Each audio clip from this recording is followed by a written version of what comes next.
Hey guys, join my wife and I as we review One Piece chapter 1150. Are you ready? Yes. All right, let's go. So, chapter recap. The chapter title is called Dami Reversi. Chapter starts with Gunko, the Holy Knight, who is possessed by Imu, materializing wings and a devil's trident, while unleashing a powerful blast of Conqueror's Haki. Straw Hats are still tied up from Gunko's devil fruit, so the only ones to contend with Imu and Gunko are the giants who finally make their appearance. We see Holy Knight Summers barely regenerating from Gaban's attack from last chapter, clearly struggling. Bragi grabs Gunko, squeezing her, while he laughs at the threats of Imu. Imu, however, has a trick up its sleeve.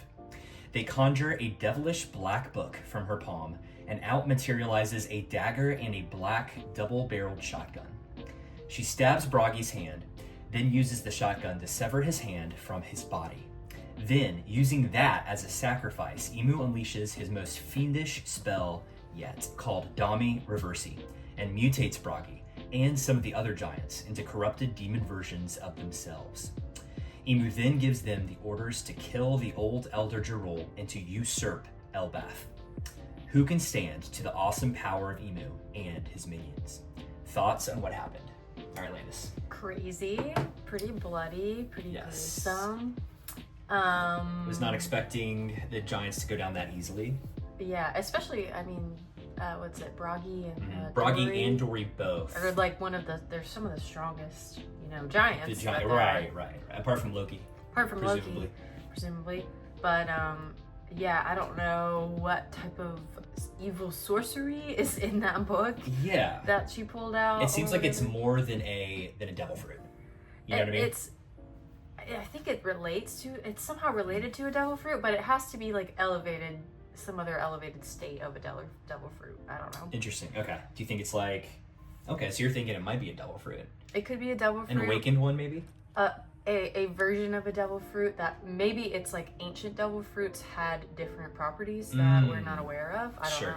And they've kind of like mutated down the line. Ooh, perhaps. It's like a devil fruit from a bygone era. Yeah. Ooh, spooky. Yeah. That's pretty crazy. Yeah, I think that I was not expecting for Dari and Bragi to be transformed like that, and the thing that concerns me is that, like Imu said through Gunko, that once the mutation has occurred, they get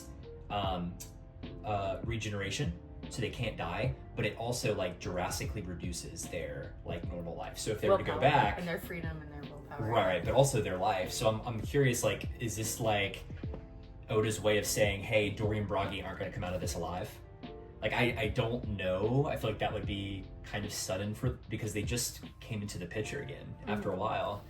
But I mean, he cut off Dory's hand, so like I wonder, Dory's gonna be maimed for like the rest of his, however long he's alive. So I thought that was like pretty bold. So, and I guess it makes sense if you're gonna showcase Imu's power through Gunko, like it's got to be big, right? Right. So I think it kind of makes sense. I would say most significant moment for you. Do you think that was probably your most significant? That probably was. It's just unexpected and right. Kind of scary. Yeah. Okay. Who? So now who's left that can fight? Because now they have to go against Dory, Bragi, the stronger mutated version of themselves. Mm-hmm. They have to go against Gunko and Imu. And a couple other of the giants too that got changed. And then the Holy Knights. So at this point, and Gaban is out of the picture right now. Mm-hmm. So at this point it's Zoro, Luffy, Sanji and Loki. And Loki, who's very ill, and Harden. Yeah, that's right. I just don't know how strong Harden is. Yeah. Unless he knows something that the rest of them don't. I don't know. Yeah, and we still need the backstory to the giants, like what happened with the father. Mm-hmm. Who was your standout character and why? I mean, I guess it's not really Gunko, it's Imu through Gunko. Right. Just because we know so little about that character. It's like Shanks throughout the years where you're like, oh, we got one drop of information about this character. Yeah, and you have to wait for another 3 years. Yeah. I agree. Like, I'm surprised we got this much, like, characterization might be the right word, I don't know, of Imu, because you see just how devilish Emu is, right? With the wings and like the devil's trident thing, like the pitchfork, I guess is what I'm trying to say. Yeah. And then that black sorcerer's book. It's like, man, like they're really trying to add it. They're really trying to lay into the fact that Emu is like this old, ancient evil kind of thing. So yeah, I think I would say my standout character would still be Dory before he changed, because he was willing to risk himself by grabbing Gunko in his hands, right? And he was pissed because of what they did to the kids, and then also maybe killing Gavon, right? Because we don't, at this point, we don't really know what's going on with him. And Dory was like, I'm gonna take care of this, you guys go on ahead to the giants, right? And then he pays the ultimate price, right? Because he's messing with the devil itself. But so I would say Dory and Bragi, but primarily Dory is a standout for me. I would say for doing that. Agreed. All right. So what are your predictions for either next chapter or in general? What do you think is gonna happen? I have no idea now that that's happened. Okay. So no idea. I know. Yeah. So my prediction is Luffy, Zoro, Sanji, and Loki. They're gonna have to come up. They're gonna come up, and I think we're gonna see the first interaction between Emu and Luffy soon. Okay. Is my prediction. Mm-hmm. What do you Also, think about I agree. I like that prediction. Also, I think maybe we'll get a little bit more background on Loki's story, perhaps in the coming chapters. Maybe that's gonna fit in somehow. Because doesn't he has like the ancient Viking blood? Because that's why he has the horns. Kind right? of like who is the big giant? Ors and Ors Jr. Yeah. Just like that. Yeah. So there's links to the ancient past in there somewhere. So I think we'll get a few more pieces. Cool. Do you think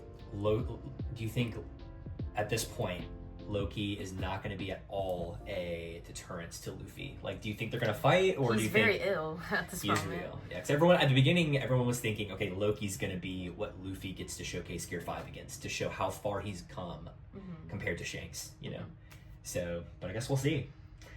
I'm still looking forward to more about Brook and Gunko. Like, I want to know more about that backstory. So we'll see what happens in these next few chapters. I'm not sure if we'll get it next chapter, though. I think that'll be more at like the end of the arc. Right. And that might, I'll say this. I think Gunko is eventually going to be redeemed. I'll go and throw that out there based off last chapter. Or a sympathetic villain or something. Yeah, sympathetic villain, sure. Maybe she sacrifices herself. So, all right, very good. Well, guys, that does it for our weekly One Piece chapter review. Thanks to all of you for supporting the channel. We do plan on continuing doing this One Piece chapter review every single week. So be sure to like, comment, and subscribe for more. Thanks, guys. Bye.